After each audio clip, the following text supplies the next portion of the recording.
Okay, review on the GEL-QUANTUM 90 ASICS. So I brought these today. This is the box they come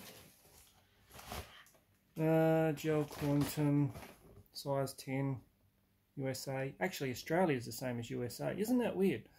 Even though we have a metric system and America has the imperial, we use the same system as America instead of England, who's a part of the Commonwealth as well. That's strange. European is different again. So these are $79.95, apparently on special from $139. I don't know. This came from Jim Kidd, and Jim Kidd always say they're having a special. It's one of those shops when I think it's just a standard price. Nothing fancy about the box, just an ASICS scanner. I suppose it gives it that cardboard look with the symbol on it. Okay, so they just came with a couple of tags. I can probably get them in a minute. And see, what I was doing, I was wearing my Saucony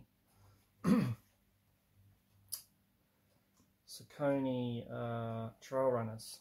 And what's been happening with these is on my left foot, I've got a bad back. And on my left foot, so if you had the, like that, on my left foot, it's been wearing that side down. So, compared to the outside on that one. So, I thought, I'm wearing these are really good shoes, nice and light and that, but they're no good on concrete and bitumen, they're just too uncomfortable. So I've been wearing them, I've probably done about, 50 Ks on those on concrete. And I thought, no, I'm wearing them out, so I went and got these. Now, I'm not a professional runner or walker, I just do it every night for the exercise. I already buffed that up. So this is the shoe, they come in all black. The black actually look really good. I didn't know which to get, the black or the gold ones, because I like dark shoes because you can wear them as dress shoes. And they look more glossy, but this actual gold thing, I've been thinking about getting a gold necklace for ages now, and this has made me want to get one now to match this, but you don't often see gold on shoes, and the white stripe and the real gel pad stands out, so they stand out more than the black ones. But the black ones stand out in their own way anyway, so I thought, which ones do I get, which ones I get, and I ended up going with these ones. So they're actually a nice light shoe, that's soft, don't have much of an arc, I think. Just put that up there like that. Now, one thing I've got to admit, it's brilliant about them. If I put that on there like that, that's where they sit. Oh, I'll put it more on the box there. Yeah, that's where they sit. They don't have much of an arch, but they do have an arch. I can't stand shoes that have the round part in the middle. I don't think that's natural for the foot. One brilliant thing about these shoes, absolutely brilliant, I wish they would do it with more shoes, is it's got the same as the trail runners, and that's a strap on the back to hang things up with and to pull them on, and they got one at the front. So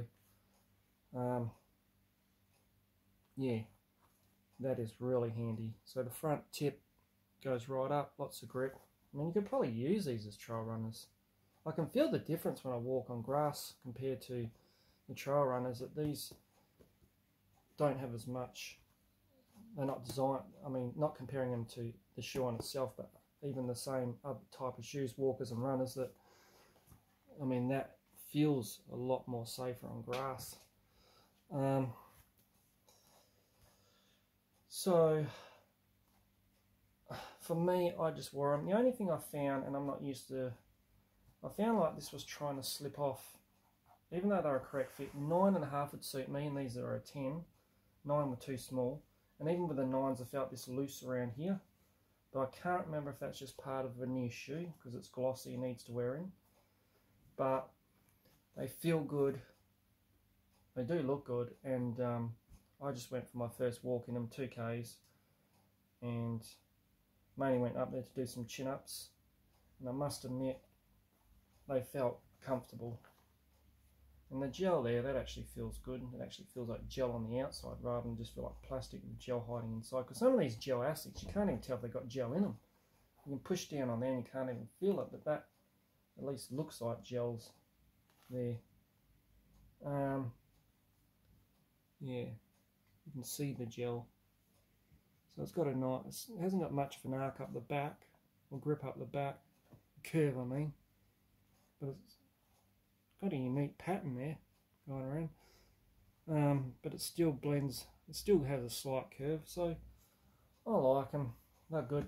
When I was in the shop, I was looking at around the $60 range, $130 range, and look, I found these to be $80 ones. These were the best in between that range, and better than, just as good as the $130 ones. So I did hear someone say as he walked past to his mate, they're like the high grade ones compared to what his mate had on. And I thought, well, that sounds good. Like, I mean, they're not as expensive as the other ones, 139, 140, 150, but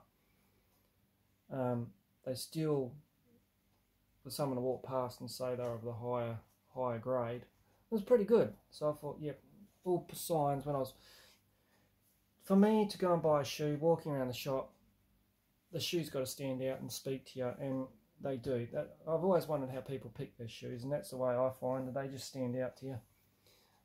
All the things that point to them, like the look of them, the feel of them, the design of them, the extras on them, like the tags.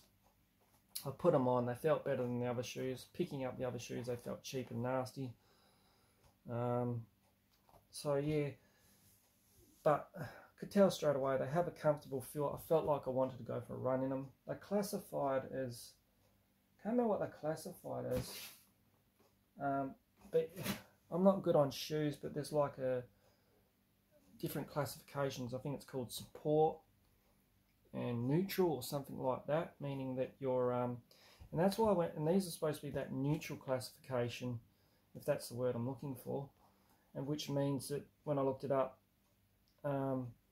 it's for people who naturally walk more into their heel, or don't need that support based around that side of the heel or something like that. And I'm thinking, does this determine what's going on with this part of the shoe I'm wearing on this side, that I don't need support there, I just need the balance? So that's just something technical I'd learnt about shoes today, and I thought, well, if that is what these are classified are, they probably suit me better.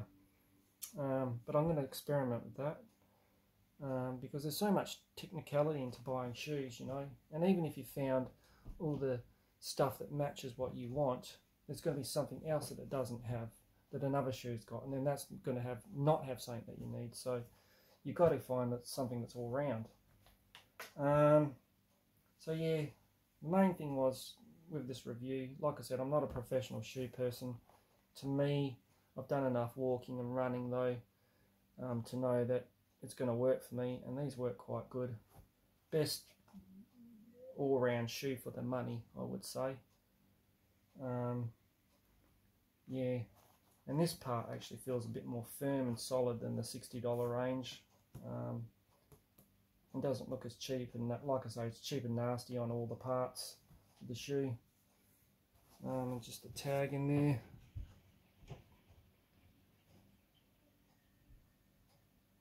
And I just get that. What was it that I come with them? This thing here. Basically, it came with something saying all for light, comfort foam insoles. I got some socks with them, and then it came with the ASICS tag. Nothing special, and that's pretty much it. So, as a review, you can pretty much determine yourself what you would get out of something like this. Feel all good in there, and then I'll just see how they go. And that's pretty much after 2Ks, the dirt on them, walking in the grass as well. Haven't run in them, but I could feel like they'd be alright to run in. I could tell that. And because they're new, I still got to get them worn in and tighten the shoelaces up more.